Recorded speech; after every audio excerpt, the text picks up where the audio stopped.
منڈی بہاودین کے گاؤں کدر میں مبینہ طور پر غیرت کے نام پر لڑکا اور لڑکی قتل، لاشیں پوسٹ مارٹم کے لیے ہسپتال منتقل کر دی۔ ملزم موقع سے فرار۔ پولیس تھانہ کٹیالہ شیخا نے مقدمہ درج کر کے کارروائی کا آغاز کر دیا۔ منڈی بہاودین میں گزشتہ 2 روز کے دوران 3 خواتین سمیت 5 افراد قتل ہوئے۔ شہری عدم تحفظ کا شکار ہیں۔ حافظ آباد میں محلہ حسن ٹاؤن میں حالیہ بارش کے باعث مکان کی خستہ حال چھت گر گئی۔ ملبے تلے دب کر 7 سالہ بچی جاں بحق، 3 افراد زخمی ہو گئے۔ ریسکیو کی امدادی ٹیموں نے زخمیوں کو قریبی ہسپتال منتقل کر دیا۔ سوات میں ہیضہ وبائی شکل اختیار کر گیا۔ کلاگے میں 3 خواتین جان سے گئی۔ مدین کا واحد سول ہسپتال مریضوں سے بھر گیا۔ کئی مریضوں کو صدر شریف ہسپتال منتقل کر دیا گیا۔ تحصیل قبل کے چیئرمین سعید خان اور ایم پی اے فضل مولا نے سیدو ہسپتال میں منتقل مریضوں کی عیادت کی۔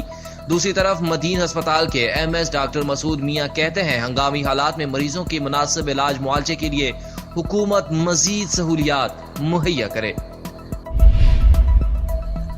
ٹک ٹاک کا جنون ایک اور جان لے گیا۔ ملکوال میں بھپرا کے قریب 32 سالہ سلمان نامی شہری نہر میں چھلانگ لگا کر ٹک ٹاک ویڈیو بنا رہا تھا کہ نہر کے اندر پتھر سے سر ٹکرانے کے باعث گہری چوٹ کے باعث توازن قائم نہ رکھ سکا، ڈوب کر جاں بحق ہو گیا۔ ریسکیو 1122 نے نوجوان کی لاش برآمد کر کے ورثاء کے حوالے کر دی۔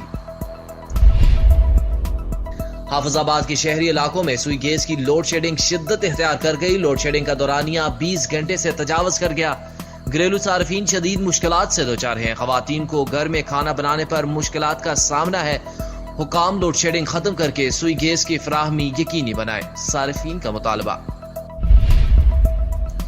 گوڑکی میں پولیس کی کارروائی، منشیات برآمد کر لی۔ ایس ایچ او باڑو محمد ایوب ڈوگر نے دوران گشت لنک روڈ ڈیوری سے ایک ملزم کو 1500 گرام چرس اور نقد رقم سمیت حراست میں لے کر اس کے خلاف نارکوٹکس کنٹرول ایکٹ کے تحت مقدمہ درج کر دیا۔ پولیس ترجمان افتخار ارائیں کہتے ہیں جرائم پیشہ افراد کے مکمل خاتمے تک پولیس کا آپریشن بلا تفریق جاری رہے گا۔ وہاڑی میں خلیفہ دوم حضرت عمر فاروق رضی اللہ تعالیٰ عنہ کی شہادت اور محرم الحرام کے سلسلے میں امن سیمینار بلدیہ ہال میں منعقد ہوا۔ M Tahir Iqbal Chaudhry, deputy commissioner اور D P O Rana Shahid Pervez اور مختلف مکاتب فکر کے علماء نے شرکت کی۔ مقررین کہتے ہیں آج ہم اس شخصیت کو یاد کر رہے ہیں جن کے اسلام میں دخول سے اسلام کو تقویت ملی اور مسلمانوں کو کھلے عام عبادت کرنے کا موقع ملا۔ ایسی شخصیات ہمارے لیے مشعل راہ ہیں۔ محرم الحرام کا مہینہ بہت احترام والا مہینہ ہے، ہمیں آپسی اختلافات کو بلا کر بھائی چارے کو فروغ دینا ہوگا۔ اور وہاڑی میں ریجنل پولیس آفیسر رفعت مختار راجہ کا محرم الحرام کے لیے سیکیورٹی انتظامات کا جائزہ۔ ڈی پی او وہاڑی شاہد پرویز کے ہمراہ مرکزی امام بارگاہ وہاڑی کے جلوس کے روٹ کا جائزہ۔ رفعت مختار کہتی ہیں محرم الحرام صبر، استقامت، برداشت اور قربانی کا درس دیتا ہے۔